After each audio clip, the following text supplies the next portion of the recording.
But thank you. So we've just started recording this event. If you have any issues with that, just let us know in the chat. But we're gonna hopefully share this event publicly, and so that we can share the wealth of knowledge that we gain here. Assalamu alaikum, everybody. My name is Nabil Khan, and I am delighted to be hosting this first of 4 town halls that Worry Free Community has been organizing in conjunction with various mosque communities and partners, community-based partners. This is like sort of our opening slide. There's a lot of material we're going to cover today. So if you get lost at some point, feel free to ask questions. We're also going to share the slides as well with the attendees. So there's going to be the sort of first part of this event will be kind of more introductory and kind of explaining specifics of this project that we've been working on in Worry Free Community. And then we will sort of focus more specifically on the topic of mental and social well-being in mosque communities and its connection to and sort of tying it with the patient-centered model, which is at the heart of our current project. But before we before we just actually dive in, a couple of housekeeping things and a bit about myself. I am a program developer at Worry Free Community currently, and I've been with Worry Free since last August or September. And I'm also an incoming first-year medical student at the University of Illinois at the Rockford campus. I have done a lot of different things, but mental health has been something that's been personally important to me for forever. I was a psychology major as an undergraduate. I've worked in psychiatric clinical research, done some community research and organizing related to mental health in the Muslim community. So I'm really excited for the conversation and the expertise of all of our panelists to kind of shed more light on how we can achieve our goal of improving of truly having a worry-free community, inshallah. And we will momentarily have a formally kick the event off with a supplication. But I wanted to briefly go over the agenda for everybody. I know again, like it's a long event, roughly 2 hours. So if you need to go in and out or leave and come back or leave at some point, that's definitely okay. But this will give you an idea of what's kind of happening. So I'm gonna finish up housekeeping and overview of the town hall in the next 5 or so minutes. We're then going to go into some discussion about the mosque. We're going to have the community health workers who've been involved in this project do a presentation. We will wrap up sort of the first part of the presentation of the event with going over the mosque PCORI toolkit. And we will then transition over to the panelists. We'll have each of the panelists answer a few questions around noon, 12 to 12:20-ish. And then we'll open up to other audience questions as well. And we'll then just sort of try to wrap things up at the end with a summary as well as an eye towards next steps, inshallah. So with that, and then the last thing before the dua, just some housekeeping items. As I mentioned already, the webinar is being recorded. So if you log in and you notice that and you have any concerns, please let us know. Moderated in the chat box. All the participants are automatically only in the listen-only mode, so you won't be able to use your mic, at least for the time being. The chat box is, however, open for questions and comments, so please feel free to use that liberally. Our chat box is being moderated by, I think, Sister Fatma and Sister Asna. We have people just monitoring that. Again, please keep yourself muted until the open panel discussion. If you can also keep your video off, at least until the discussion or until you are speaking or have the mic, that would be helpful as well. And yeah, we welcome everybody to participate with your thoughts and questions in the open panel discussion. And now I will turn over to Brother Seth to help. No, Sister Javeria is doing it. Sorry, okay. We had a last minute change. The last minute change. That's great. We haven't had a sister do it for a long time, so it's great. I'll turn over to you. My pleasure. Assalamu alaikum, everyone. So I'll start out. أعوذ بالله من الشيطان الرجيم. بسم الله الرحمن الرحيم. اللهم رحمتك أرجو فلا تكلني إلا نفسي طرفة عين وأصلح لشأني كله لا إله إلا أنت. O Allah, I hope for your mercy. Do not leave me by myself for even the duration of an eye blink, and correct my total condition. Beside you, there is none worthy of worship. Ameen. Thank you so much. We believe that that intention is really important, and every endeavor we take is sacred, and we ask for the guidance of the divine in this. So thank you for that. So the next few minutes, I'm going to run through a bunch of slides. It's going to be a little bit busy, so it's okay if you don't catch all the notes. I'm just going to go over sort of the main points from these slides, and this is just sort of background on why we're doing this event and how we got to where we are. So the story actually starts back in 2010 and even earlier with the Affordable Care Act, which really exemplified this turn in the United States to sort of expedite health equity and sort of close various gaps that remain when it comes to health throughout society.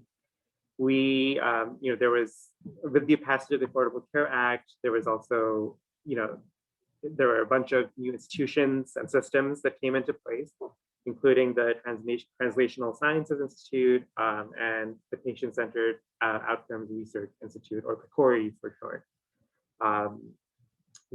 There's all of these developments arose from the sense that, clinical research can play an important role in expediting health equity across different sectors of society, and that there needed to be that there was a need for better mechanisms to translate, lab, clinic research and community research for effective and relatively quick dissemination and dissemination into the wider community.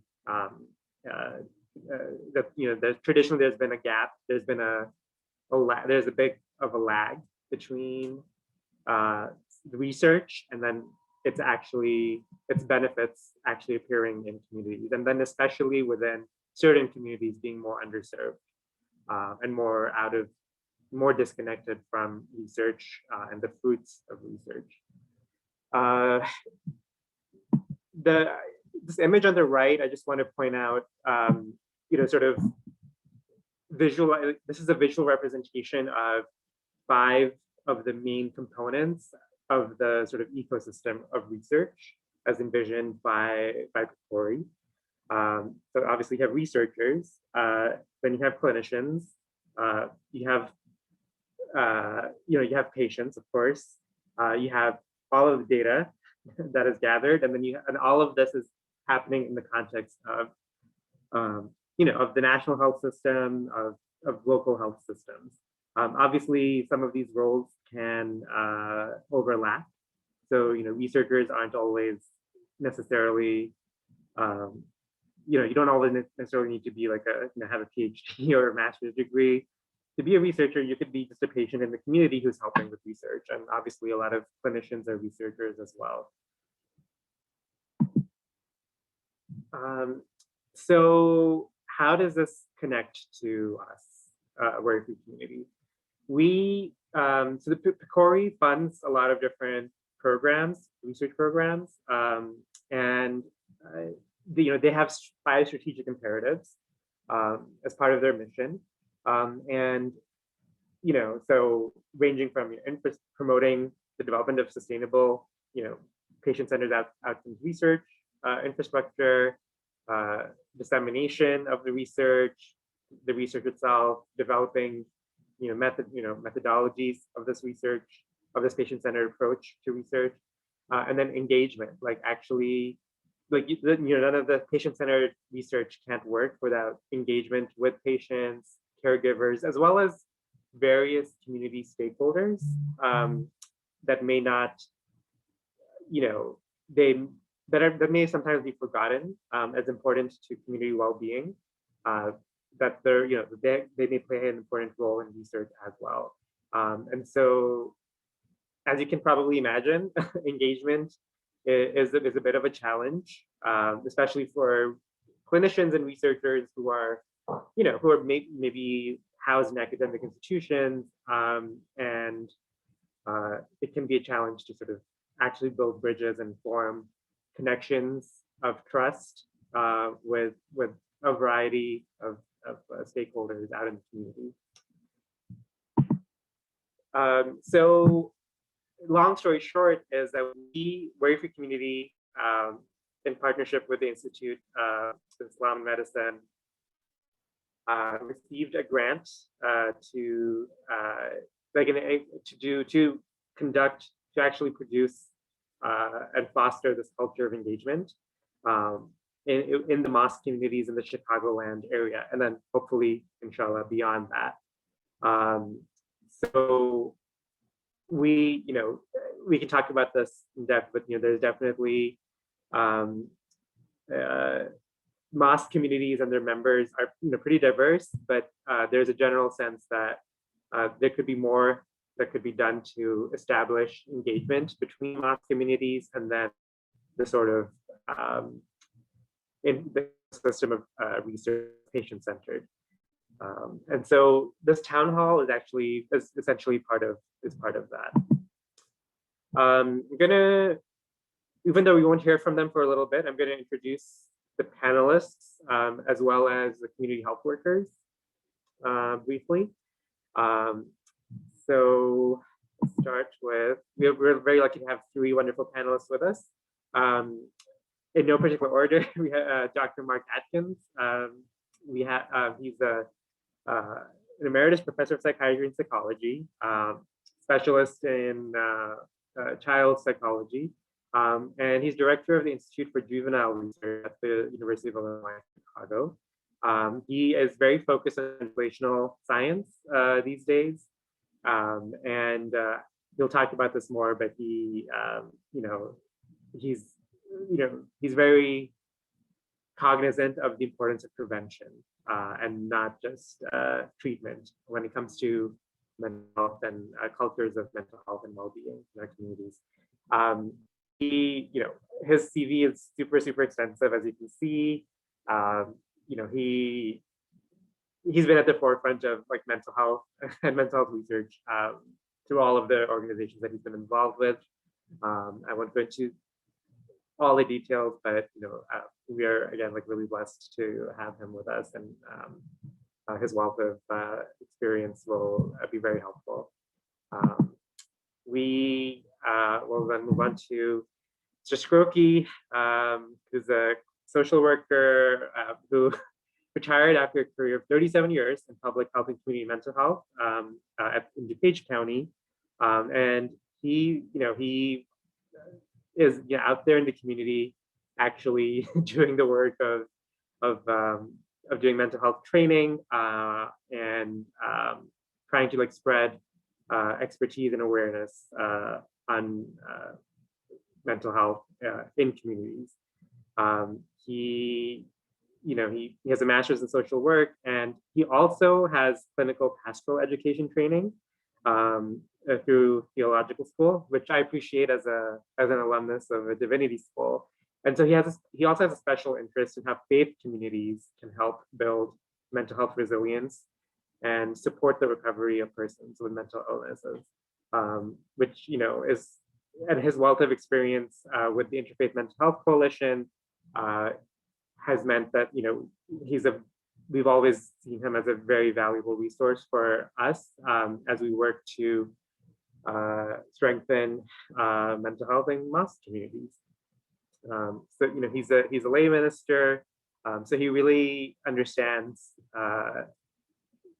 sort of the challenges and issues around mental health within faith communities, and so this experience will also be very helpful to us in our discussion.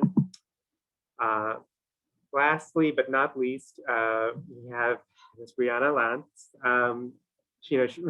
We have the shortest slide for her, but this is not a reflection of her experience in any way. She's just modest and wanted all of our panels are modest, but she wanted a shorter slide for her. But she is actually going to provide a very interesting counterpoint to our other panelists by bringing in the insurance and payer perspective on mental health. Because as you all know, insurance, healthcare in this country happens through insurance. And so it's really important to engage and understand from the insurance perspective sort of issues and challenges to healthcare and access to healthcare in this country. So Brianna is the Vice President of Government Affairs, and she's here today on behalf of both Ambetter and Meridian Health. From what I understand, Ambetter is the largest payer of mental health benefits in the Chicagoland area. So, she's the perfect person to represent the insurance side. Moving on from still on the panelists, you may have noticed in our flyers that we had this patient partner role, but then there was no picture. Kind of like what we have here on the right, it's missing in action, is what we have said. So patients are obviously, important to be part of any discussion when it comes to community health well-being. Obviously they're representative of the population of interest. They are the ones who would actually participate in projects and programs in research and implementation. And everybody is, was, or will be a patient at some point in some way, and they will also likely either have been a caregiver or received care from family members or other community members. So it's really important to have patient partner perspective as well on anything we're talking about. We shouldn't, even though we want to hear from experts, based on their work experience and their professional experience, it's important to always include the patient perspective and patient's experience on programs. Unfortunately, one thing that we have learned through our engagement project is that it can be very difficult, again, illustrating the challenges of engagement with to get patient partners, especially if you have sort of gatekeepers that are kind of in the way. That being said, I think all of us in the panel can at least see through the lens of a patient, either from personal experience or through our professional experience. But again, it's important to note that we don't formally have a patient partner in the panel, but and that presence is sorely missed. I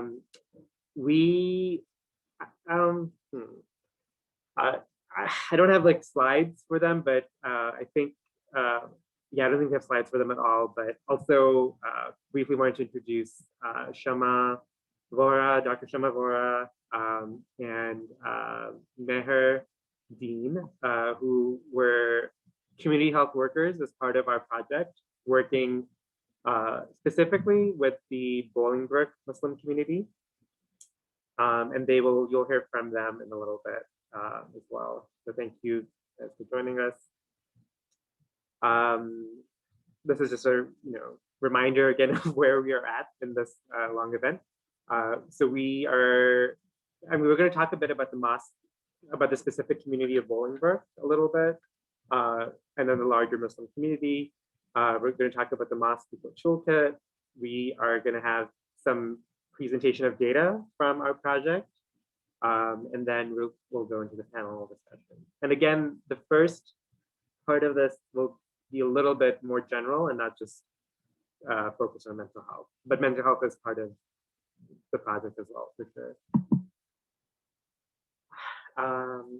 So as part of this project, we had partnered with 5 different mosque communities throughout the Chicagoland area, in different directions from Chicago and in a couple of different counties.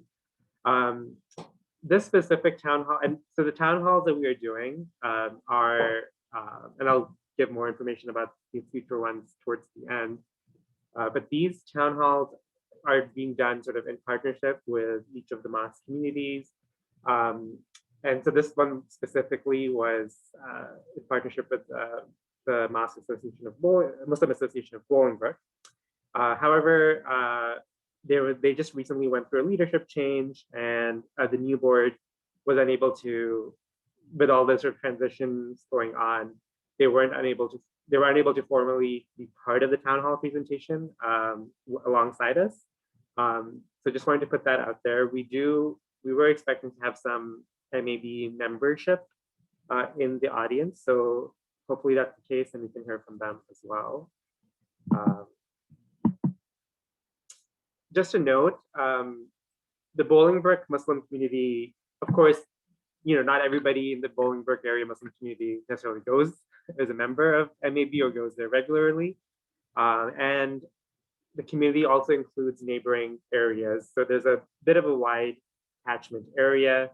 We kind of, based on our experience working with, Worry Free Community does a lot of one-on-one counseling and helping community members with various health access needs. And based on our experience, the Bolingbrook Mosque catchment area is a pretty wide area of about a 20-mile radius, and includes suburbs such as Joliet and DeKalb. So that's just based on our internal data. So it's really, it's not just like one mosque that we're talking about. We're really talking about a larger Muslim mosque community area.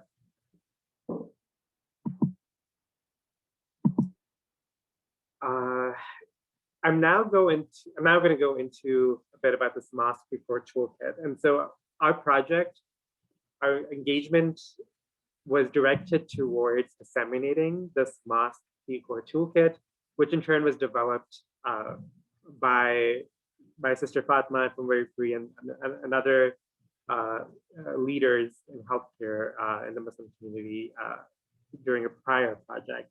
So PCORI again stands for Patient-Centered Outcomes Research.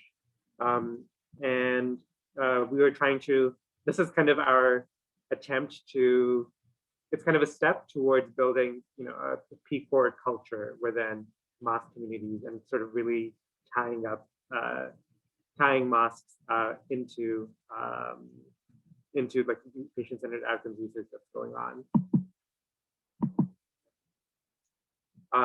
This is a bit of a timeline.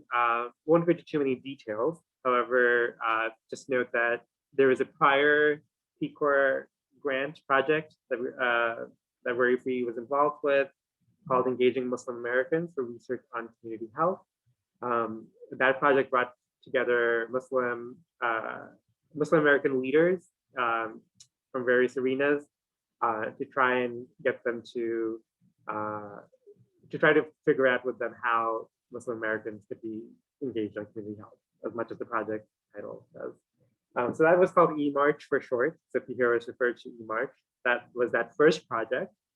We then, out of that project came this MOST PCORI toolkit. That was the main outcome of that project.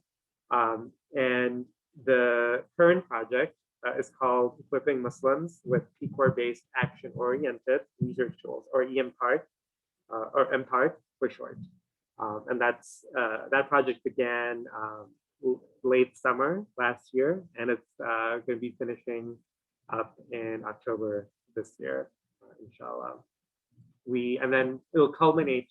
We're having these town halls during the month of July and August, and then we're going to have a larger MOST PCORI conference, building off of the first PCORI conference that was done 2 years ago. So that's a bit of the context there. And what is in this MOST PCORI toolkit? We provide details in this toolkit on how to conduct community health projects specifically in mosque settings. We define the different types of community stakeholders that are important and involved or should be involved when it comes to community health research in mosque settings. We describe the PCORI project life cycle and translate it into project management terms for non-health professionals. We also introduce the various members of the community to PCORI methodology standards, and with lots of examples.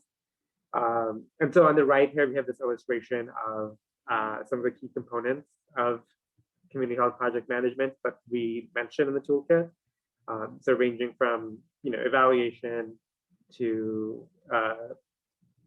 scientific research method, research design, and then interfacing with CBO programs. And CBO stands for community-based organization. And you'll probably hear that acronym later on as well.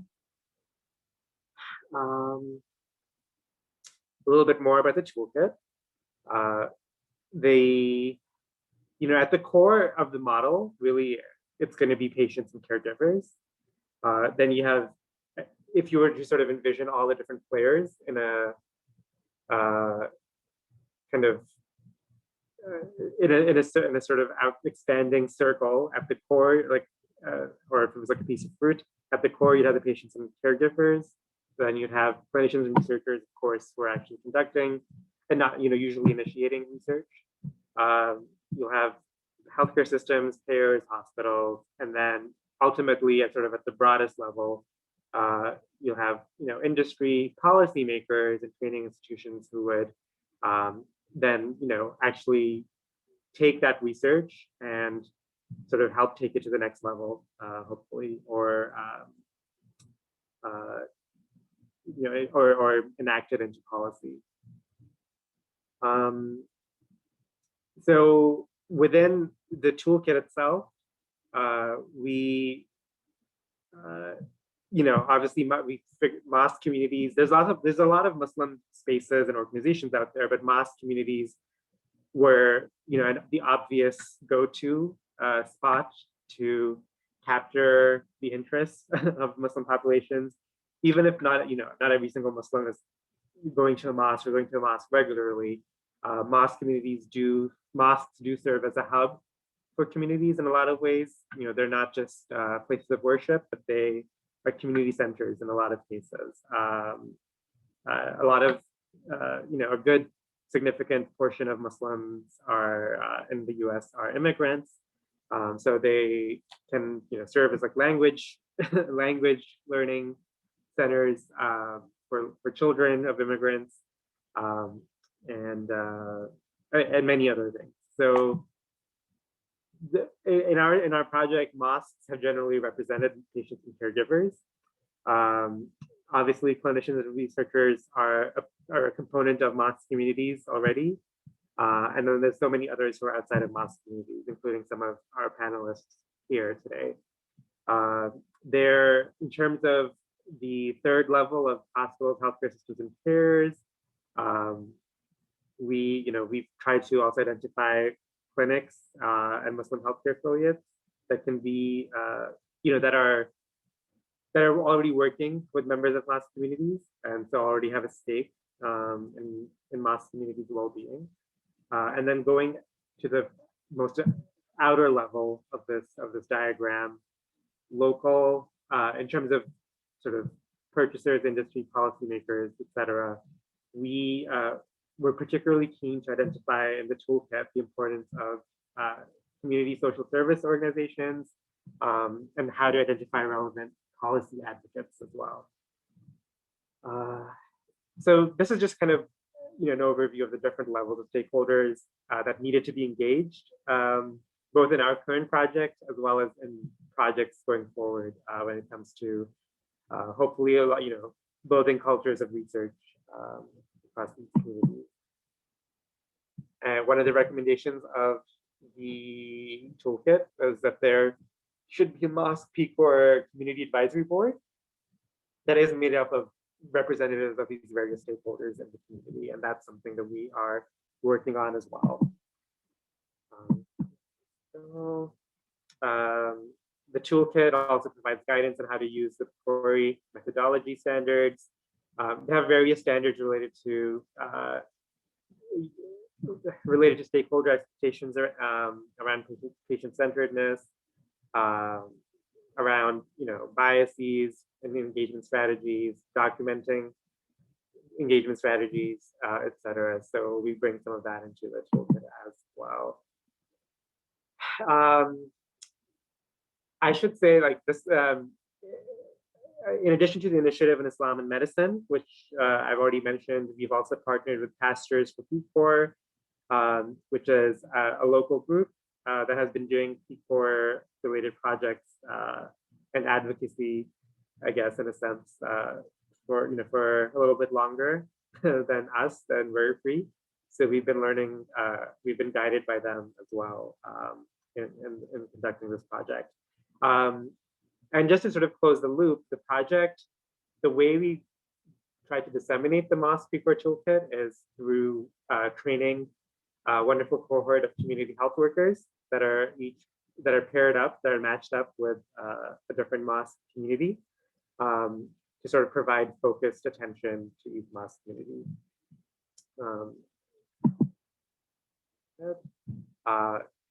So we had the community health workers were sort of the first big piece of this project. We trained them in August through October of last year. We then started the work of connecting the mosques with the CHWs. It's been a bit of an interesting process because all of this has happened virtually because of the pandemic. And that was not the plan when we originally applied for this grant. So it's been interesting to sort of pivot to doing outreach online.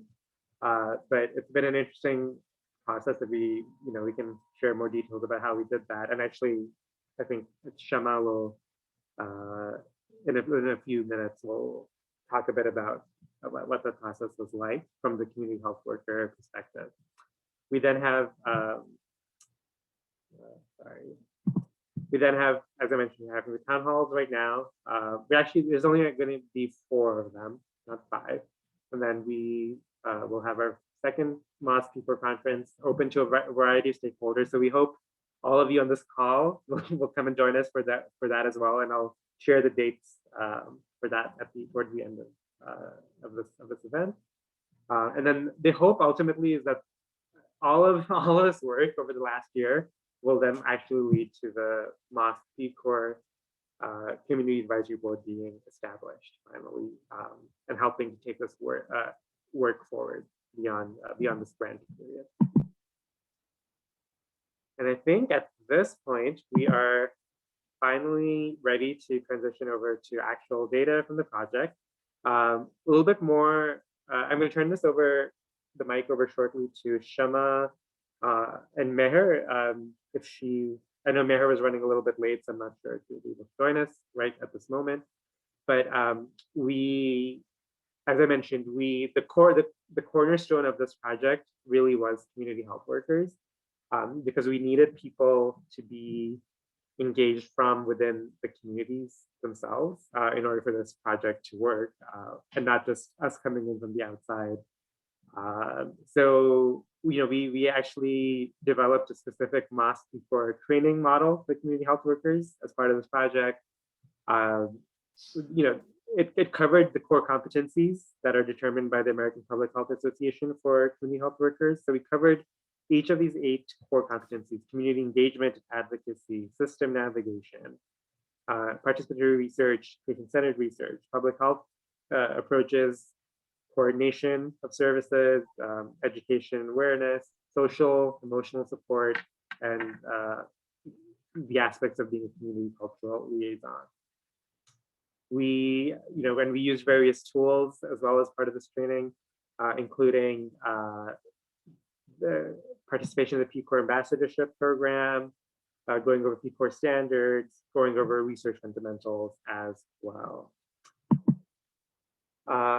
And as I mentioned, we were doing outreach virtually for the most part, even through our outreach period officially ended at the end of May. So even the things that started to open up in the late spring, we just mostly did virtual outreach with some in-person activities here and there that were usually related to COVID, such as helping with COVID testing on site or COVID vaccinations. We had a variety of communication channels that we disseminated and kept bombarding the mosques with. We had a phone hotline, we had an online form, we also had a live online chat. So various modalities for members of the community to get in touch with us for any of their health-related needs. And we had to, again, communication is key in this, well, as in any project, I suppose. We would send out weekly newsletters in mosque, in our specific mosque newsletters or websites. So you can see a little excerpt from the Bolingbrook bulletin. We made posters and put them in key sites in various communities, such as grocery stores. We created an online resource directory as well as a resource for the mosques. And we also had a few live webinars, mostly related to COVID. We called them Ask the Doc events, and we did them in various languages, since again, the Muslim community is fluent in multiple languages, and it's important to reach people in the language that they speak. So this is, given the difficulties in doing in-person outreach, these are the various ways that we tried to counter that. And so we called this Virtreach for short, because it was all virtual outreach. And so we thought that was a cute and catchy way of referring to this unique model that we had to develop based on circumstances, really.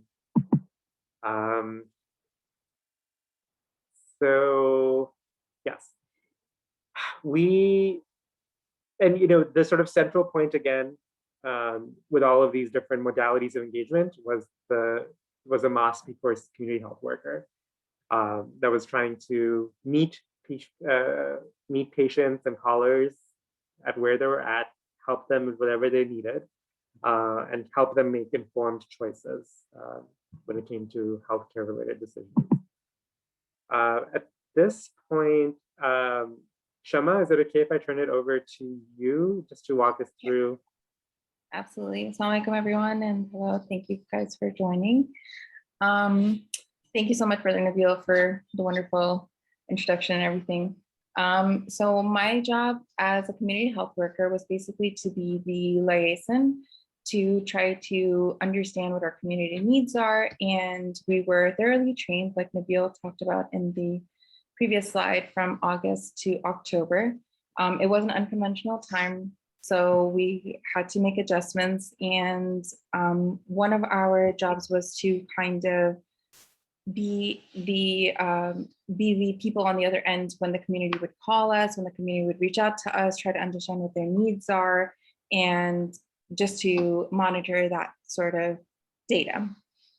So one of the primary ways that we would get that data was through our hotline, where people could call in, and we kind of mapped that out. I think Sister Esna kind of put together this data, and or Brother Masjid as well. And these, so over here, this slide is talking about, like, you know, Oklahoma, we had a various amount of calls.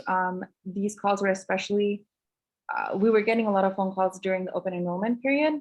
As you can see, December was definitely the height, and kind of was all, you know, all over in terms of the amount of calls per month. Yeah, Brother Nabil, could you go to the, yeah. Okay, so we tried to map out what the calls were mainly about, and, you know, what the needs of the community were, what exactly they were calling about. So the nature of most of the calls was regarding the open enrollment. There was a lot of calls also during, you know, wanting to know regarding COVID issues. So we had a lot of calls regarding health coverage, how to seek attention, how to get vaccination help, things of that nature. These calls were especially heightened after the posters that Brother Nabil talked about, which were placed in key locations. So, for example, grocery stores, meat stores, restaurants, that just places where community members would see our information and would call. So the total number of calls that we received during this time frame, as you can see, was 1,281. We also were able to figure out how many of these were answered and reported. And so we have all of that data listed for you there. Okay, so of the 484 calls that we were able to answer and we were able to address, half of them was related to health coverage. So again, during the time of COVID, it was more, you know, it was also during open enrollment period where it was, how do I get health insurance? You know, what do I do? What is the process? The second most call was related to help. So it could be some of the community members calling regarding symptoms, if they should see a doctor, how they can see a doctor, regarding questions regarding the free clinic. The third most type was financial help. So if we could help with the various resources that we had developed, that's when one of the features of the map that Nabil talked about, to be on the map feature, where we were able to use a lot of the resources that we had put together to try to aid the members of the community. So one of those concerns was financial related assistance. Mental health was the fourth, and number 5 fell into various miscellaneous calls regarding a variety of things.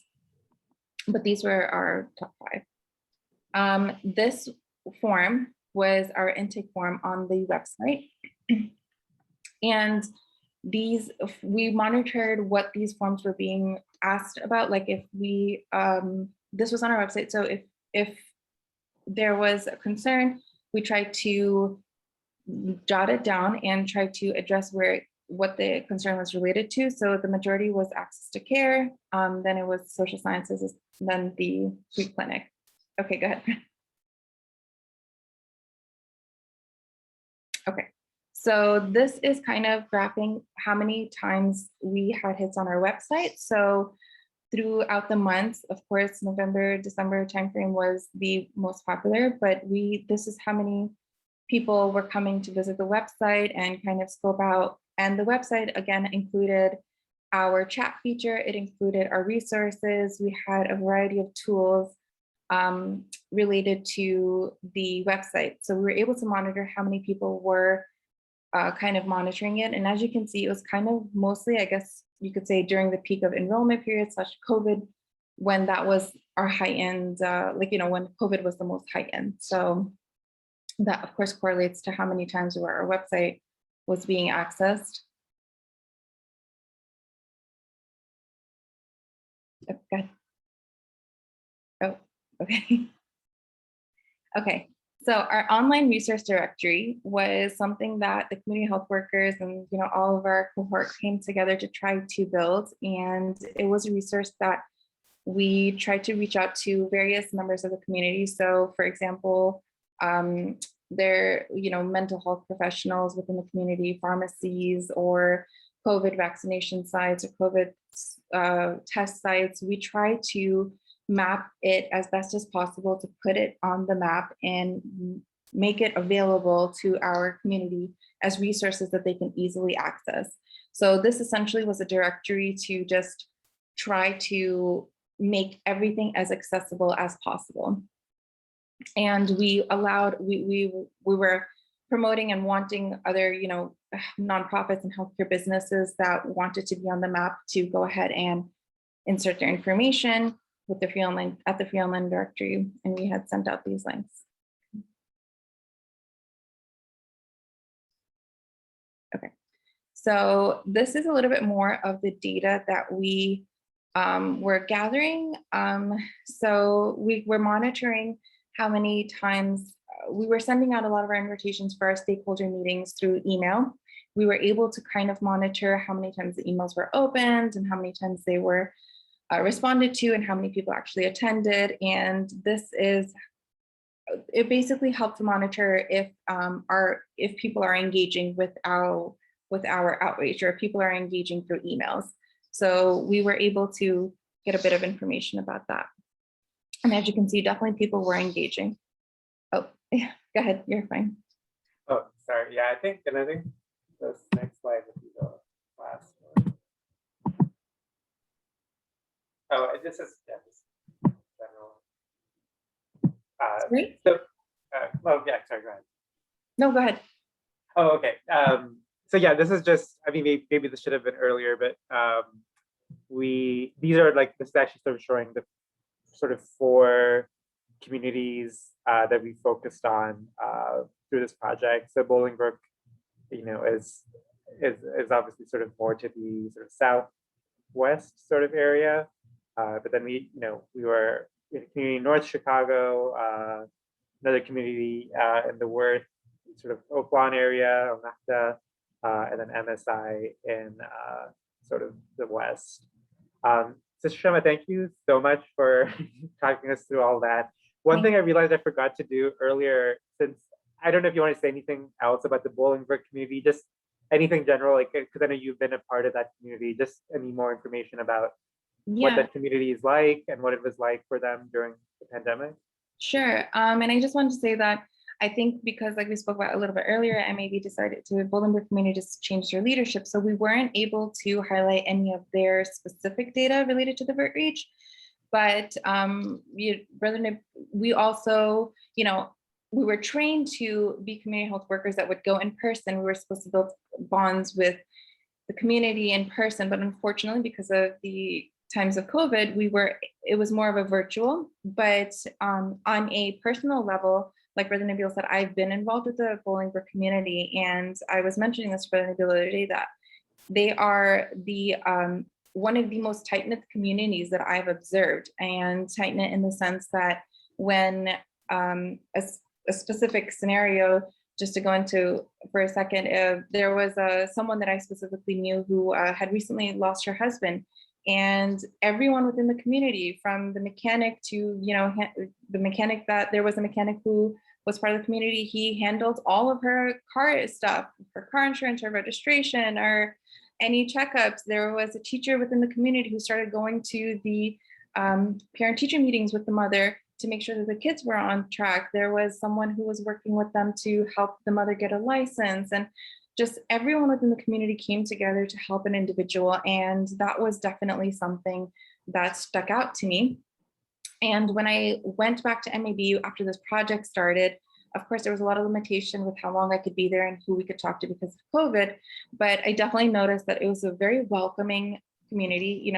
I immediately, they were just wanting to take me in and wanting to know, where did I come from? Who am I? And then I was able to introduce myself, and it would have been a lovely opportunity to connect with them on an in-person level as the PCORI methodology we were trained to do.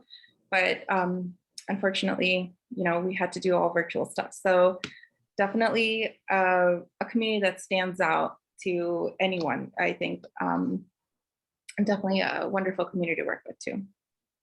Okay, great. That's really nice to hear. Thank you again, Shama, for all your work during these last few months and for presenting these slides.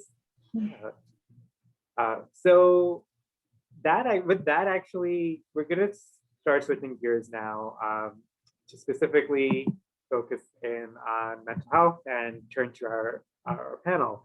As you all saw with some of the slides that Sister Shama presented, mental health was, a lot of the, I mean, speaking generally, like as Muslim myself, and we always talk about the importance, like that there's a lot of stigma around mental health in the Muslim community, and then in COVID, what we do know is that there was a lot of stress just generally out there. Different people were experiencing stress in different ways. I know there's been like a lot of discussion in healthcare generally and in the media about the mental health, sort of the toll on mental health that the pandemic related, that all like last year took on people, like pandemic, isolation and lockdowns, too much time being locked in with all your family members and children, for some people, or working in dangerous situations for frontline workers without adequate protection or compensation, and so on and so forth. And then in the slides, I think, so in terms of the phone calls, technically only 10% of the calls had directly to do with mental health, but obviously mental health and, probably stress and anxiety were behind a lot of the other topics that we were working on as well and interfacing with the community about. And mental health is not just, I would just, before we jump into the panel, I think actually Dr. Atkins said this a few days ago in our earlier meeting that, mental health isn't like, it's linked to physical health. So the things that actions, behaviors that you would take to have, to keep your heart healthy, or your, blood levels of sugar, like in control, whatever, all of these things could actually contribute to mental health as well. So mental health is not, it's intertwined with physical health, but it's often sort of seen as like a separate thing. And then again, like I mentioned, there is a lot of stigma around mental illness in particular within Muslim communities and other communities. So on that note, we're going to switch over. I have a couple of questions. I'm going to go through, I have a couple of prepared questions for each of our panelists, and then we'll open up. But before I do that, again, it's been an hour or so since we began this event. So if anybody, panelists, audience, if you need to take a quick break, a bio break, go get some water or go to the bathroom or just get up and stretch, I would do that now. It's good to stretch and move physically at least once an hour if you've been sitting down. So please do that. And then let's turn over now to Dr. Atkins.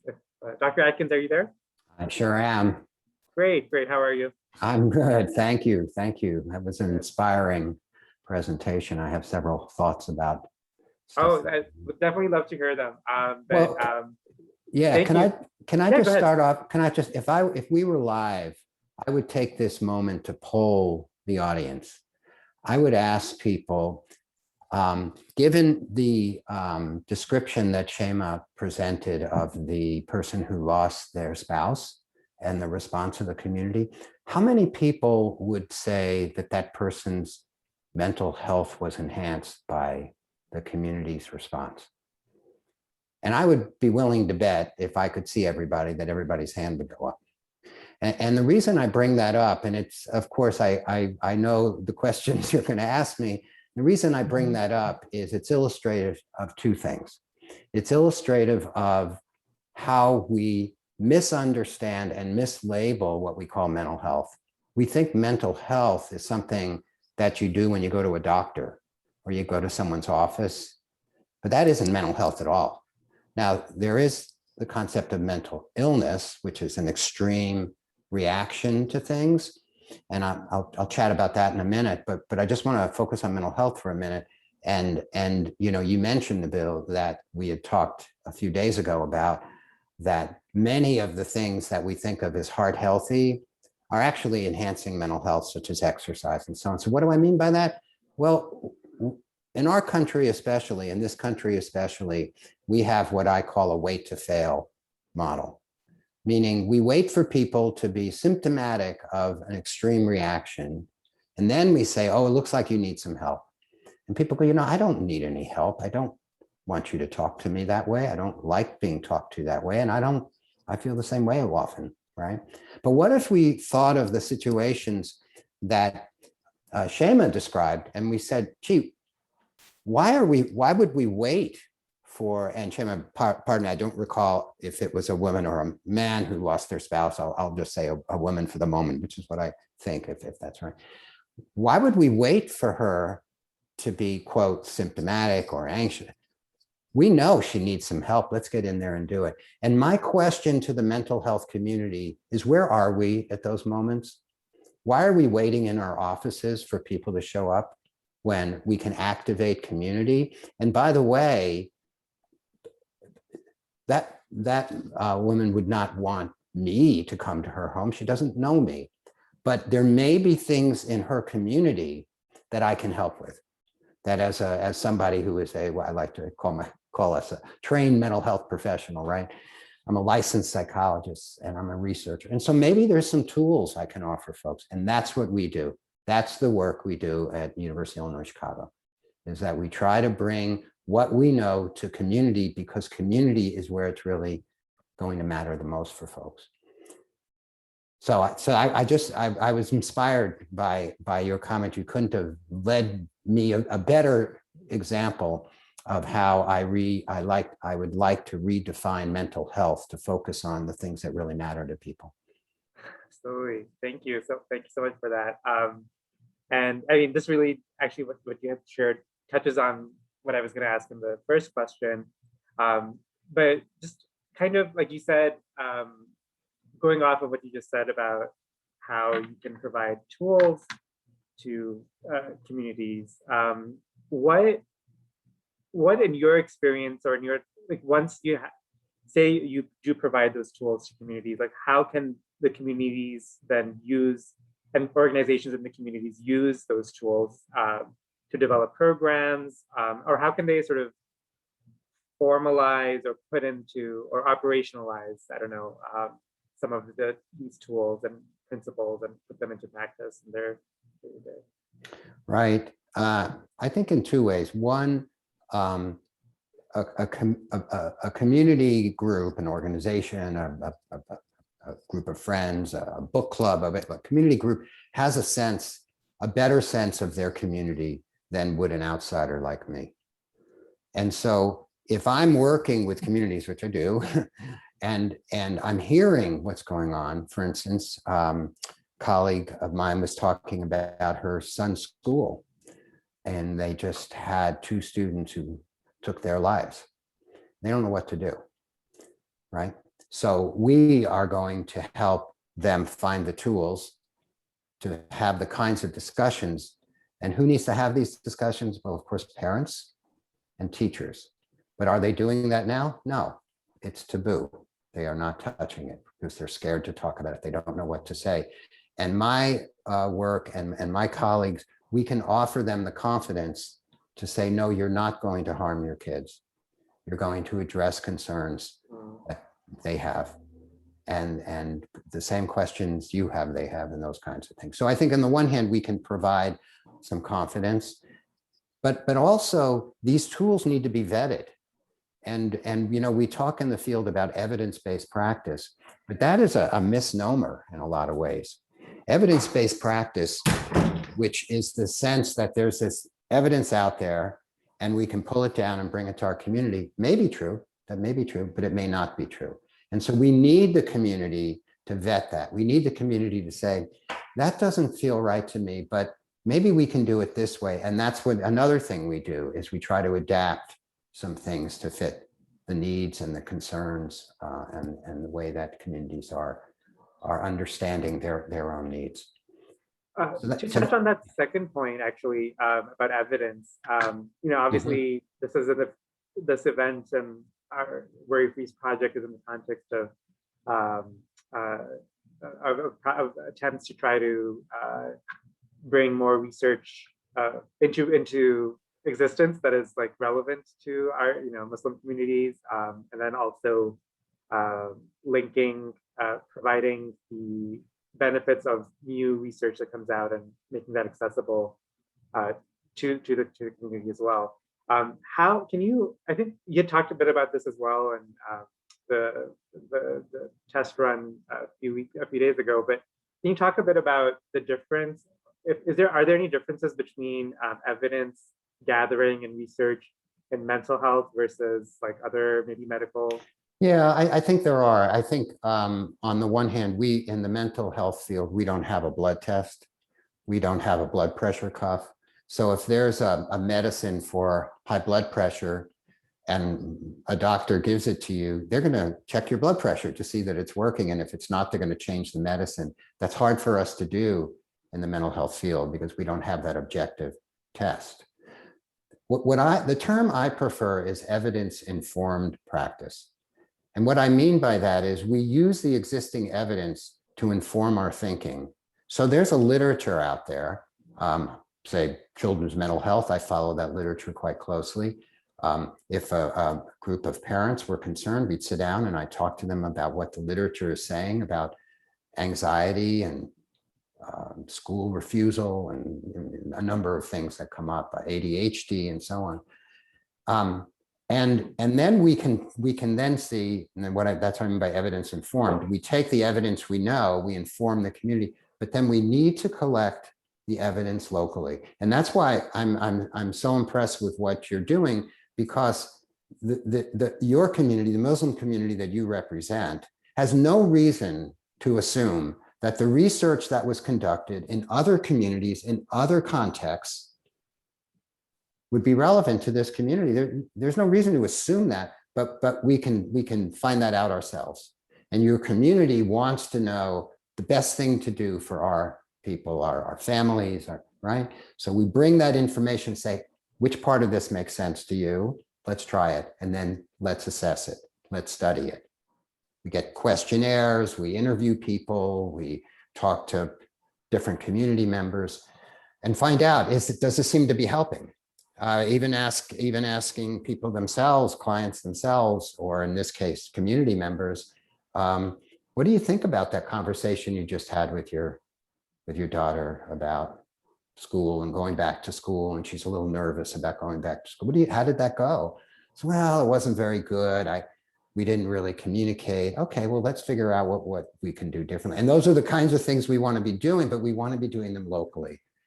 So the other point I want to make about our work at the University of Illinois Chicago is that the Translational Center that I'm a part of and that Fatima is a part of as well, of our Community Advisory Board, the program that I direct, the core that I direct, is we call the Community Engagement and Collaboration Core. We teach researchers different ways to collaborate and to work with diverse communities. The biggest problem that we have, and this was a problem that was in COVID as well, which is people didn't trust the vaccine data because they didn't know that it really reflected their needs. And if our research populations are biased towards only one subset of the population, then we actually, as a scientific community, actually don't know, do we? So we need to broaden it, and that's the work that we do with our colleagues.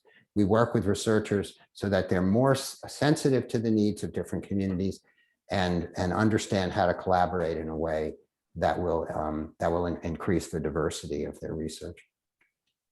So I took that in a different direction, didn't I? But no, that was great. Actually, that was a great segue into like the second question. that we had, and I think that really answered a big chunk of it. Just I guess just like the question then of like how could like a community member who's like not a researcher but just a community organization or community member, what steps could they take to link up with, you know, some of these like research programs, for instance? I guess, like, would you say just call you up, email you? Yeah, I know. We often talk about the fact that we don't have a front door. It's kind of hard to get in to see us, isn't it? Yeah. Email, anybody can come. So, you know, it's a little challenging for a community member to figure out how to do that. Typically, like with anything else, it's all about networking. Now, in your case, you happen to have a very prominent person in your community who is already part of our group. Right. That's got me here. And so we network, right? And we figure out. Now we then, as our group, were Fatima or you, maybe, to come to us and say, listen, we want to develop a ABC program. Our job then is to say who at our university would be most appropriate. But what's really interesting in Chicago is that there are 3 translational centers at UIC, at Northwestern, and University of Chicago. And the 3 of us are collaborating.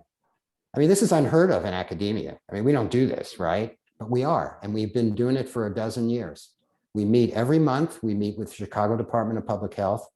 So what, let's say, I could do is say more broadly to my colleagues at Northwestern and University of Chicago, we have this very exciting group.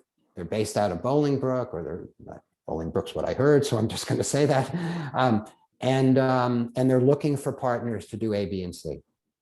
And then our job is to help find that. So it's not as simple as a community member, you know, picking up the phone and saying, hey, would you come work with us? Because, you know, not everybody has that kind of time. Yeah, thank you so much. Yeah, that's great points. So for that, we're gonna turn over now to Robert. Robert, are you there? Yes, can you hear me? Yeah, can hear you fine. Great. Thank you for joining us again. You know, we have like I think I have like 3 questions for you. Do you want me to just go through them, or do you want to say anything first? Sure. Yeah, when I was, before I retired, I used to work at DuPage County Health Department Mental Health Services, and the best part of my job was working with faith communities on mental health awareness and stigma reduction. And I just love that. So since I retired in 2012, I still get to do it, except I don't have to deal with all the paperwork at the health department. I get to do all the fun stuff constantly. So I really appreciate the opportunity to talk with you. And sure, why don't we wade into the questions? Great, thank you. So first of all, just wanted to like ask in general, what is the Interfaith Mental Health Coalition?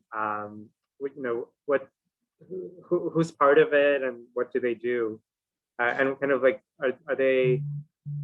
Yeah, what do they do? Are they focused on prevention or intervention or both?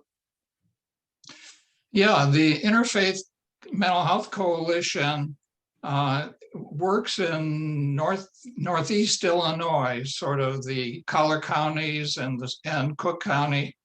And it's similar to other coalitions around the country, often in major metropolitan areas, where faith communities, clergy, faith leaders get together with mental health providers who are friendly to faith communities, and with National Alliance on Mental Illness chapters that have, you mentioned patient representatives, you know, the persons with lived experience with mental health and health challenges have so much wisdom to offer us. So That's a big part of what we try to do in the Interfaith Mental Health Coalition, make sure we have persons with lived experience with the recovery from a mental health challenge. The family members are also recruited as part of our coalition, and the local NAMI chapters, the National Alliance on Mental Illness chapters, are often a great resource for that. And many of the people in our faith communities, including your mosques, I'm sure, actually use the services of the National Alliance on Mental Illness local affiliates, because they have great classes for family members who may be puzzled about how they can support a person with a mental health challenge. And also they have what are called peer-to-peer classes that support people who are going through a mental health challenge themselves and need that extra ideas and support so they can stay on the road to recovery. So the coalition tries to bring those people together, the mental health providers, the family members, the persons with lived experience, the faith communities themselves from all different faith traditions. And including, for example, one of our major members right now is the Islamic Center of Naperville, which inspires us with some of their programming in the Naperville area. So we give each other ideas. You know, something in the Catholic Church in Naperville might have a great idea about how to support people with mental health challenges. And then the people in other faith traditions take that idea and fit it within their own faith tradition and their own scriptures and their own way of understanding what the best way to include spirituality in the healing process when it comes to mental health. And they translate it into their own faith tradition's language. And we sort of cross-fertilize ideas. So, and in terms of prevention, the example that was given a little earlier about how a community can wrap itself around someone who's in need and give them support, take them to their doctor's appointments, visit them in the hospital, do whatever it takes to fix them meals, whatever it takes to help them cope with a stressful situation. And there are many programs that are like book studies where you can have people in a faith community meet in an 8-session book study about how to promote a healthy physical body, a healthy spiritual practice in your life, how to combine healthy physicality, healthy mental health, and healthy spirituality and put them all together so you can prevent mental health issues from getting worse in the first place. So. Well, thank you. That was a very rich answer with yeah, lots of. We do meet monthly online right now because we haven't gotten around to meeting in person again in our monthly. It's the third Tuesday of every month from 1 to 3. And we have a Zoom meeting and anyone's welcome to join us. And we usually have a panel talking about a specific mental health topic. For example, next week, Tuesday at 1 o'clock, we'll have a panel on how faith communities can help people who are dealing with substance use challenges or opioid use challenges. So we try to have a different relevant topic every month. Actually, that's a great segue into the next question about, I think I've mentioned stigma as definitely being something that's strongly present when it comes to mental health, mental illness in the Muslim community. You know, there's a lot of desire to, and there's like multiple different aspects of that. I think like, you know, some of it is different understandings of what mental illness means, or like, and like, what are the causes of it? Like maybe, you know, some people might take it as like, oh, it's a punishment, or it's because like, you know, family did something wrong, But then there's also just, a sense of shame as well from when it comes to like talking about these things. And given these challenges, how, in your experience, like with all these different faith communities, including the Islamic Center in Naperville, perhaps, but how can a faith-based community address the stigma head on? Like, what are some strategies that they could use to really undermine the power that stigma has when it comes to mental health? That's a great question. And I'm sure there are many ideas I won't be able to mention today, but one of the things that often happens is that the faith community or the mosque has a lot of different priorities on its plate, physical health, mental health, how do you attend to the spiritual needs of the congregation? And sometimes it can be difficult to bring mental health the priority that it needs to have. So what often happens in a mosque or a faith community is you have some individuals whose, by the way, about 25% of the people in any given community, including a mosque or a church or any faith community, have a diagnosable mental health challenge in any given year. Anxiety, depression, bipolar, obsessive compulsive disorder, sometimes psychotic disorders. So 25%, if you look around you when you're in the mosque, 1 out of every 4 people there have a diagnosable mental health challenge in any given year. So when the leader of the faith community is giving a talk to inspire the people in the community, and says, how many people here are having their lives touched by someone with a mental health challenge? Oftentimes, almost everyone in the room will raise their hand. So it's a very common kind of a challenge, and it needs to have a priority in terms of finding support in the faith community. Now, I see you brought up the next slide there. Let me see if I can share the screen and press on that.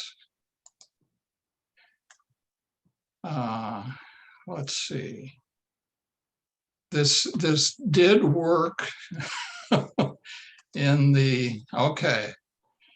Let's see. So you can see that here are a few examples of what a mosque or faith community can do. They can have someone or a group of people in your faith community. It doesn't have to be a formal mental health professional of any kind. It could be an interested lay person who wants to get trained in how to be helpful to other people going through stressful situations. Like, for example, if you want to learn, and Mark had mentioned a case where several young people in a community had completed suicide. So how do you prevent suicide? That could be a big interest in the number of people in your congregation. So you could look at suicide prevention. There's something, for example, called Question, Persuade, Refer.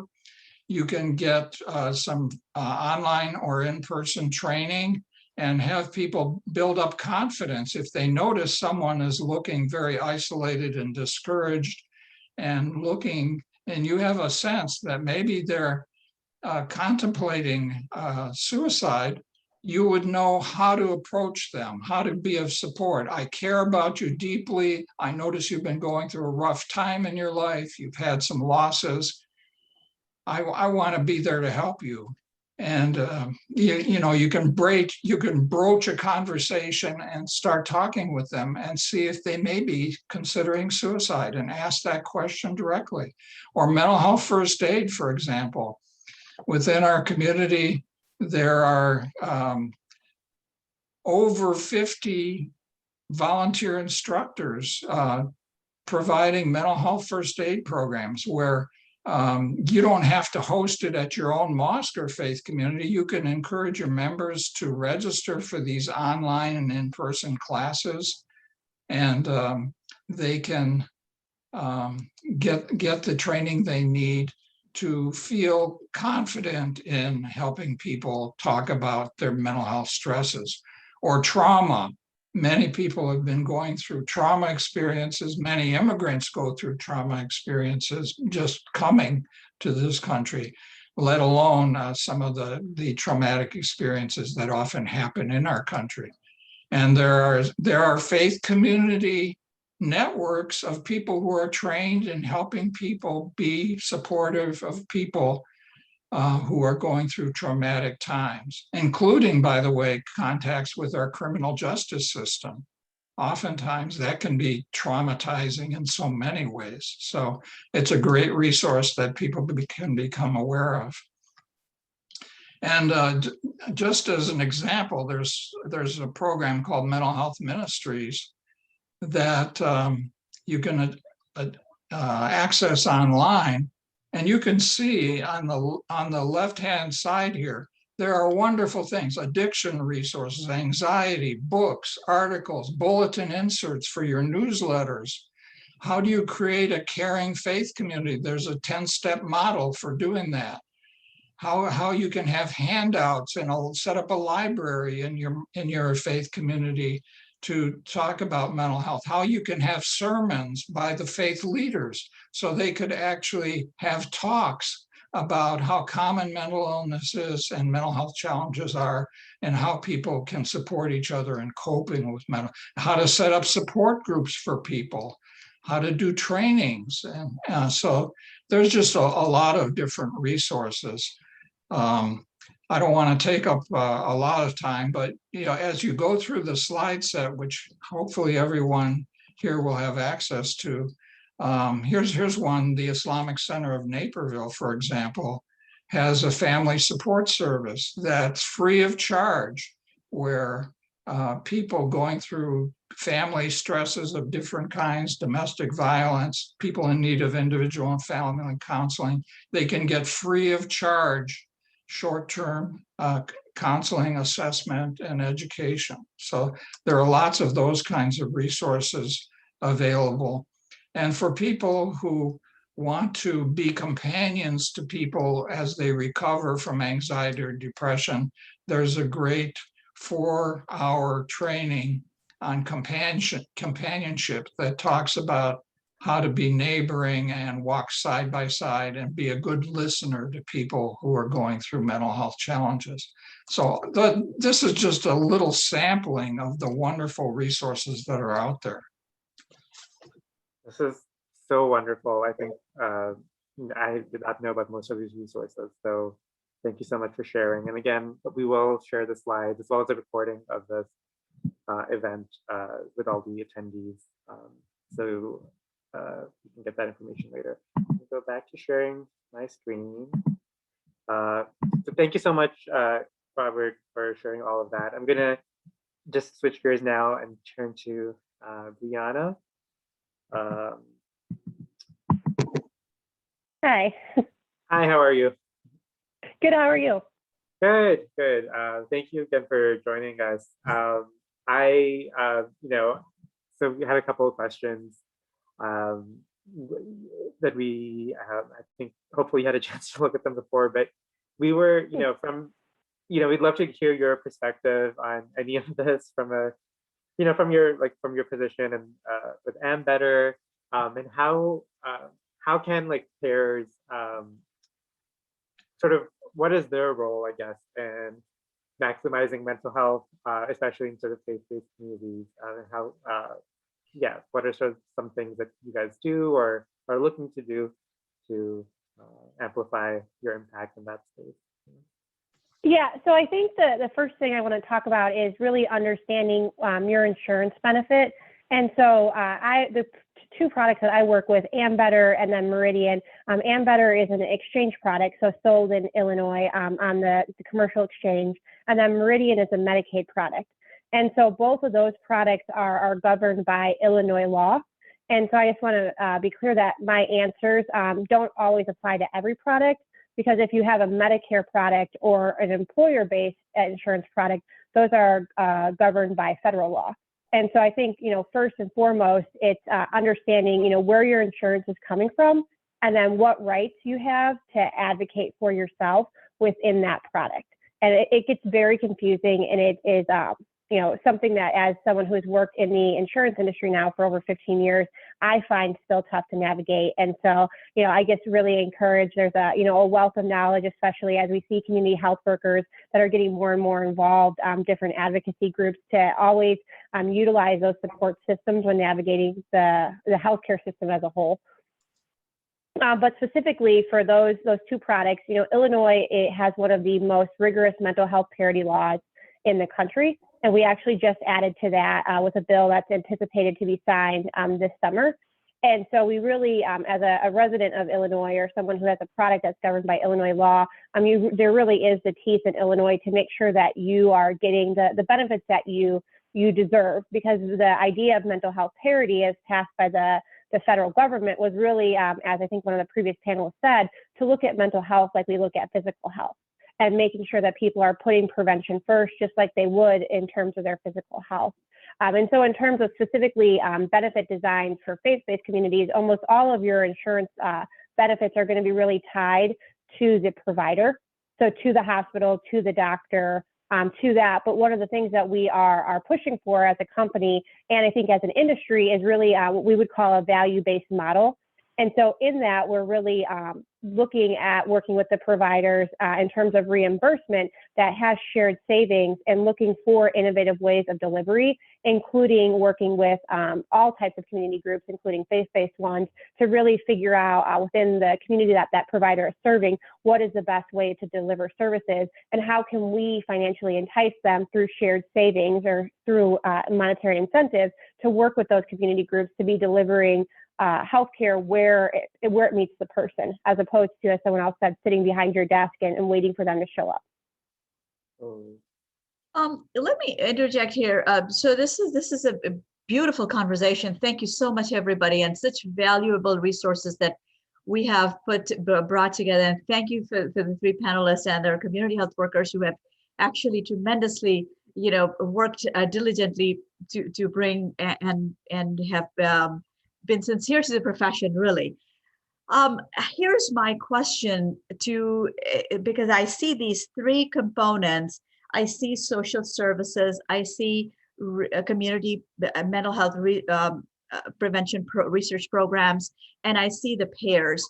And I see these three circles coming together like a Venn diagram or a union diagram, right?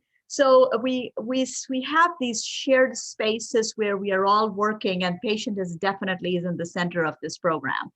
So how can we, Brianna, so for you, I see two-pronged approach where you have these evidence-informed practice that Dr. Atkins is bringing into the program, and you have social services programs like mental health first aid and suicide prevention and chronic disease management. How do you support the patient being paid for these two venues? So again, it really, and this is kind of hard since I am representing two different products, but it really does depend on the benefit package that the person has signed up for. And so our Medicaid space in our state is much different, and I think much more community focused than the traditional commercial product. And so I think just speaking to Medicaid, one of the things that the state is doing right now is they're actually doing a behavioral health survey and looking at ways to review how we're providing services and increase access through kind of different service models. And so I think we are partners with the state on that, and really looking at innovative ways to pay for services in non-traditional settings through community groups. The commercial side you'll see is a little more traditional and really focusing on that provider-based service. And with that said, I think that's because of the way that the commercial industry is structured, that's why as a company, we're really looking for, innovative incentive ways to work with providers and to monetarily incentivize them to work collaboratively with community groups, so that we do have that more holistic focus, but through a more traditional insurance model. Okay. I don't know if that was helpful. Okay.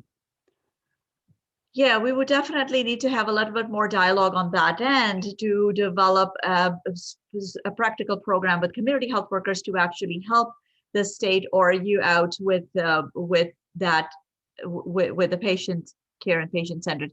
We actually do have a question for Dr. Mark Atkins from Dr. Johnson, and she's asking in your experience, what have been the best community space which help people feel comfortable and be able to start to have conversation about personal experiences such as those that you have shared in?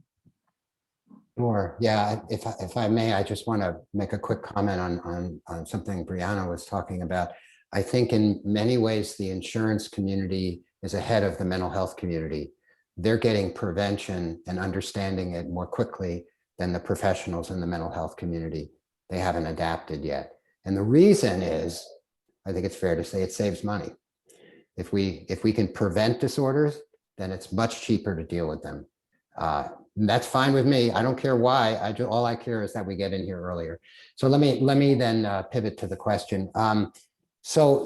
Generally speaking, the best community sites are the ones that people trust. So what we would say is anywhere that people are congregating, anywhere that people go naturally, that's the best community site for them. That's where they're comfortable. And so one quick example is a colleague of mine, Dana Rush, works very much with the immigrant community in Chicago. And she works with the social service agencies that provide resources to them to train those staff on discussions around stress, anxiety, mental health issues, very much the things that Robert was talking about. And I'll just mention, I use the term stress. We all experience stress. And as much as I would love to think that we're going to develop a worry-free community, we are not. But what we can do is develop a community where we help each other focus on it. And that's what we're trying to do.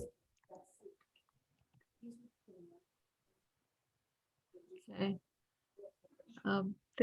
Thank you. And we have a few more questions. We have a question for Mr. Scrokey. Can mental health be supported? Can mental health support be provided by leaders of faith communities, or is there a power dynamic to navigate? Does support need to come with an anonymity? Yes, and it isn't either or in my experience. Oftentimes, the faith leaders can help to undo some of the negative thinking that a person with a mental health challenge might have. They might think they're being punished by God, therefore they're burdened with anxiety. They may think that it's an evil spirit operating in their life rather than a diagnosable mental illness. There could be sort of mistakes in religious thinking that a faith leader who has mental health awareness can help a person get rid of and have life-affirming kinds of parts of their religious tradition come into play, that God loves them and wants them to be healthy physically and mentally. And so the faith leader can help correct any misunderstandings that might get in the way of effective mental health treatment. But oftentimes people are a little ashamed of bringing up a mental health challenge to people in their own circle of friends and family and faith leaders. So oftentimes they will go, interestingly enough, to another mosque or another faith community down the street where people don't know them, so they can have some anonymity and talk more freely about the struggles they're having. So it's both and. It can be a help, it can be a hindrance. Yeah.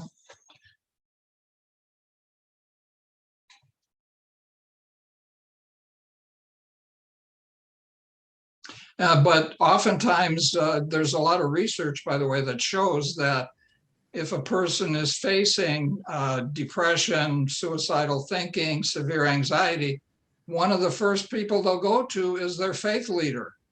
Yeah. They won't necessarily go to their doctor or a mental health professional. And then the faith leader can have a list of good mental health resources that they know are trustworthy. They respect the person's faith. They don't try to minimize the role of spirituality and God in the person's life. So there are faith-friendly providers of mental health services that the faith leader can refer the person to and get the help they need.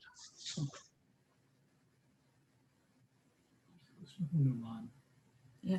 So, so I want to faith-friendly mental health providers. That actually brings me to the model that Khalil Center has put together. And Dr. Atkins, are you familiar with the Khalil Center's philosophy?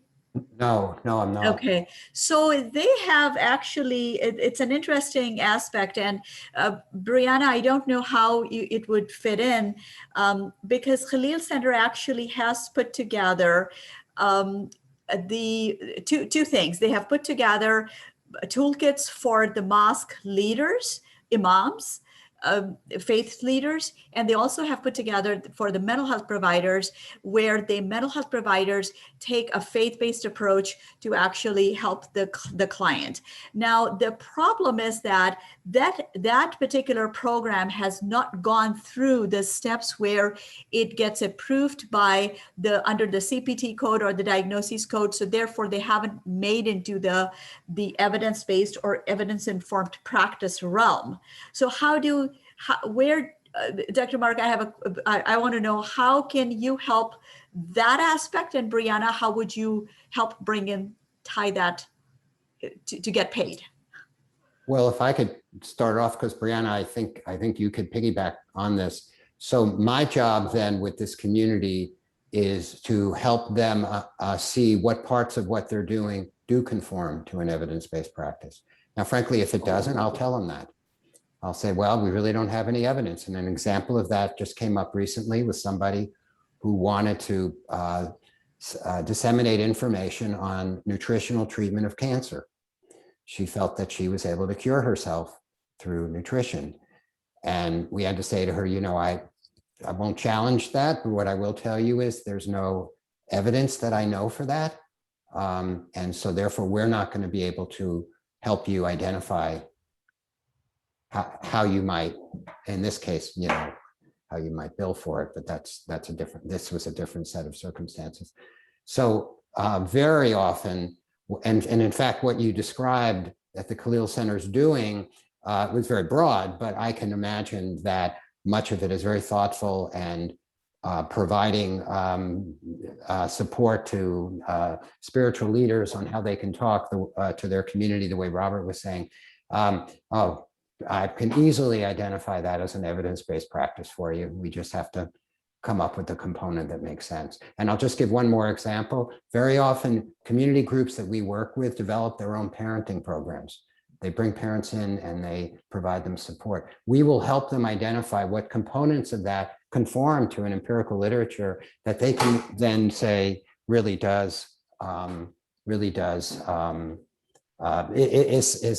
you can then bill for it. Yeah, so that sorry. is definitely the piece that's missing. And I think that's part of the reason why people don't really talk about in an open dialogue. Go ahead, Brianna, please. I would just echo. Yeah, I would just echo everything that Dr. Atkins says. I mean, as a payer, we have very kind of stringent policies about what we do reimburse for, but it's for the patient's safety, right? Because we want to make sure that the patient is going through things that are clinically or peer-reviewed, tested. And so I would really go through Dr. Atkins' approach of working with the medical profession and figuring out where they do fall into what is reimbursable, because that's kind of our way of knowing that these things have been peer reviewed, that they have gone through kind of the standards that we would want our patients to go through. But then separately from that, when you're talking about kind of the toolkit that was given to the mosque, I did want to plug that, so our parent company, Centene, is working through a healthcare community workers model. And I want to applaud you for kind of being at the forefront of that. And so that's something that as an Illinois-based plan, we are working through currently in terms of what that will look like for us. And then it's also going to be something that is going to be reimbursable in the Medicaid program. And so I think that that's another avenue for kind of more of this innovative, touching people where they're at and coming to them models of care, and something that I look forward to continuing to work with you and then any other organization that's on this call, because it is something that we are very much committed to and looking for, kind of that innovative delivery model.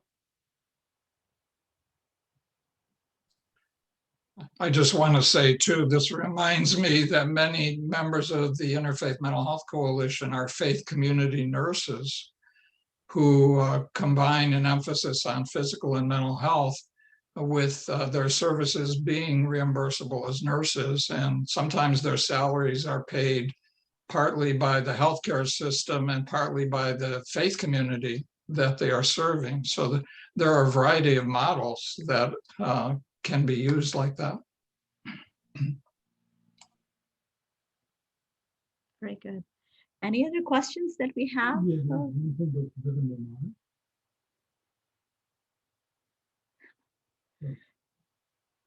Religion or having no religion at all, what difference does it create on the?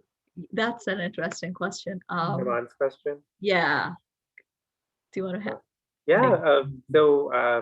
This is like kind of a classic question, I think, that I've thought about. Anybody, for all of the panelists, I would say especially maybe Robert, but you have a question: following a religion or having no religion at all, what difference does it create on mental health? I don't think, Robert, if you have any thoughts on that. I'm not an expert on what the research shows, but I know there's a lot of research that shows that the dimension of spirituality, that a person does better if they have a sense of meaning and purpose in life, if they feel like they are loved and that they are worthy of being healthy and being treated well in their life. That really builds resiliency, that sense of being loved and a sense of spirituality. So, and religious faith and a connection to God and to a religious community really helps to provide that sense of belonging. Now that's nicely stated, Robert. And I think what I would say is that those components are what's important. And if religion is providing that, then that is going to be healthy. The other thing that religion does is it provides a community and a set of resources and a support system, and all of those things are critical. Now, it doesn't do that for everyone, and there are some people who don't experience that, but when they do, that is healthy, and there are people who can experience that without being religious. So that's the way I would respond to that. Thank you. Yeah. Please go ahead. Actually, we have a couple of questions and then a comment that actually all relate to each other. Laurel has put in the chat that the California Department of Public Health Office of Health Equity is funding a reducing disparities project in the state to evaluate community-defined evidence-based practices. So that's good to see. I'm not sure if Illinois is going to do anything like that. But then related to that, Dr. Johnson from PCORI is asking again, and this is more directed towards Brianna, at least initially. So like Brianna, obviously you're in Illinois and representing to like Illinois specific products, but can you talk a bit about the national sort of picture? And if like Illinois is like leading the way when it comes to, for example, the community health worker legislation, but if someone moves to another state, which isn't as advanced, is there a way that they could sort of continue accessing those services in a way that, would be reimbursed by insurance? Or just sort of what's the picture like nationally and across different states outside of Illinois? Yeah, so I can say that the mental health parity law is a national law.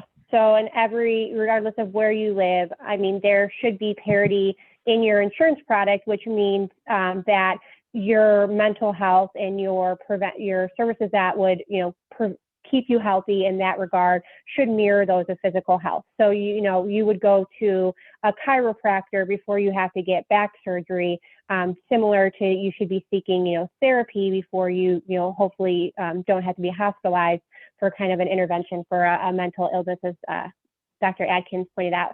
With that said, I really can only speak to Illinois-based laws because that's where my background is. But I will say that, regardless of where you live, that parity law does exist. But depending on what state you're in, it really depends on what teeth the state has to enforce that. And in Illinois, we're lucky to have, very rigorous laws that enforce those parity components. So I apologize. No, great.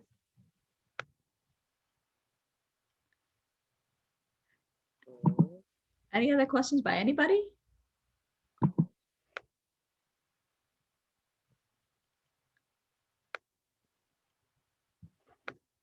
I was just thinking of some examples of stories of meaningful support, and one of the people in my family was having a real rough time at school, being bullied and shunned by their peer group at school. And the faith community that she belonged to had a youth group that gave her a sense of belonging and community. And I was just thinking about how sometimes the faith community can provide an alternate source of support and community when the regular institutions like the schools aren't providing that. So that's an additional benefit, I think.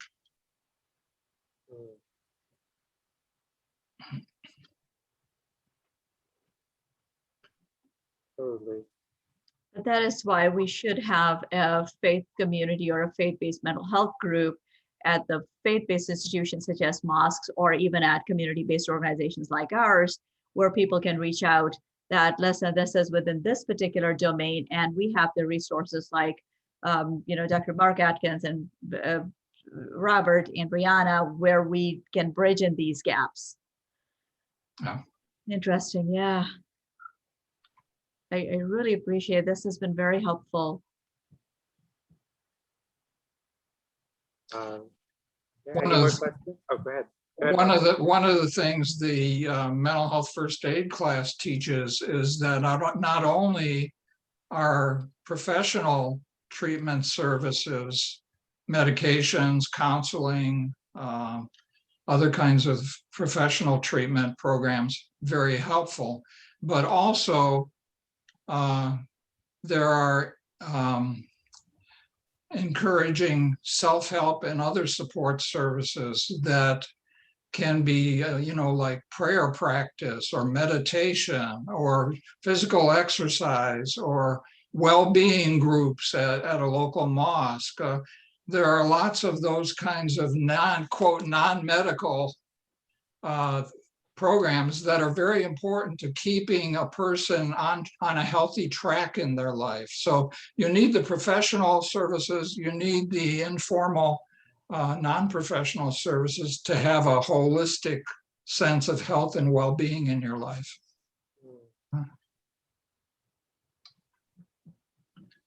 I think that was, I think, just a very powerful, closing statement, almost really summing up, I think, a lot of this discussion.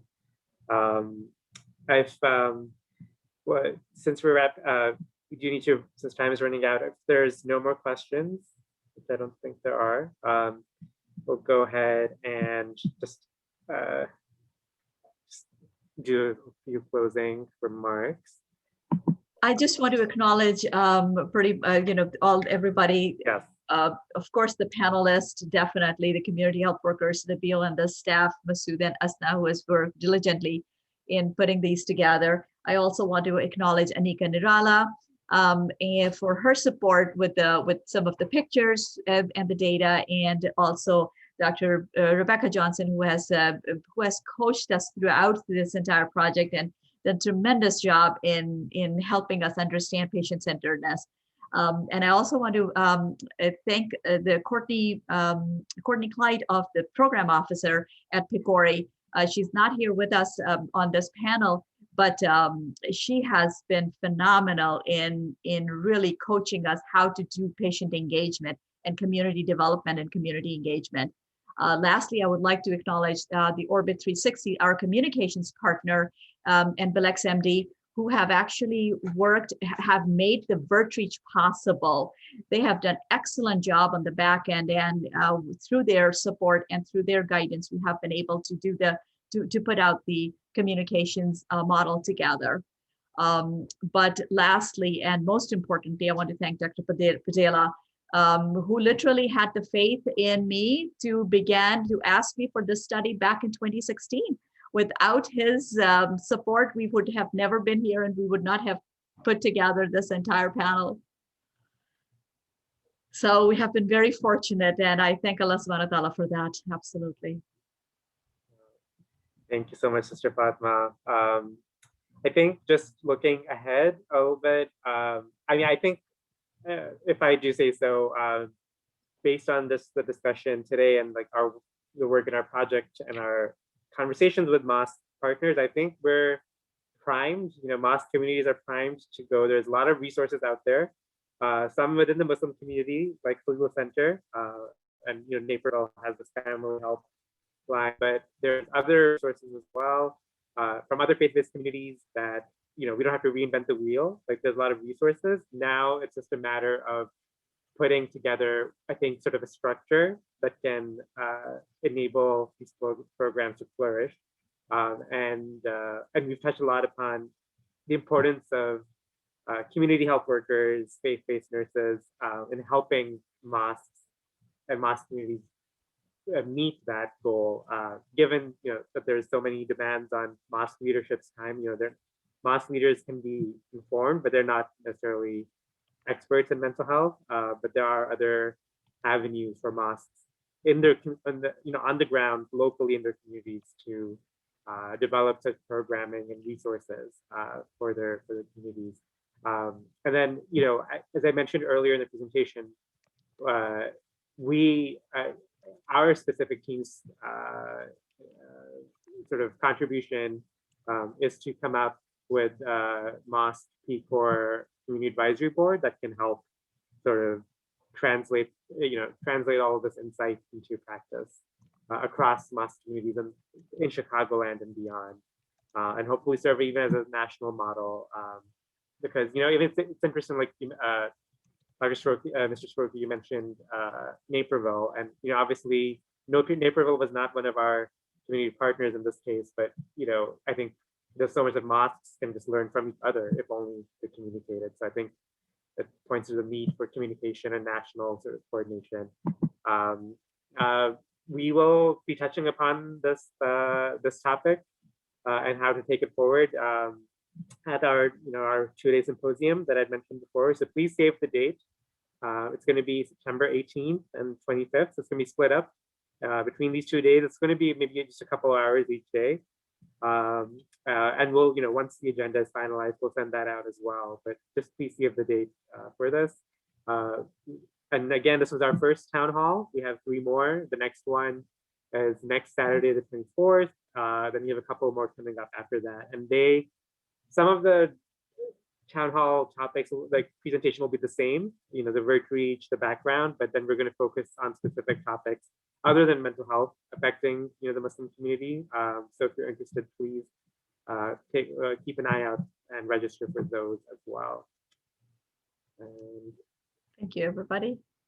Thank you, everybody. This was such a pleasure, and yeah, onwards and upwards, hopefully to healthier, better communities. Thank you. Thank you so much, everyone. Thank you. Thank you. Thank you.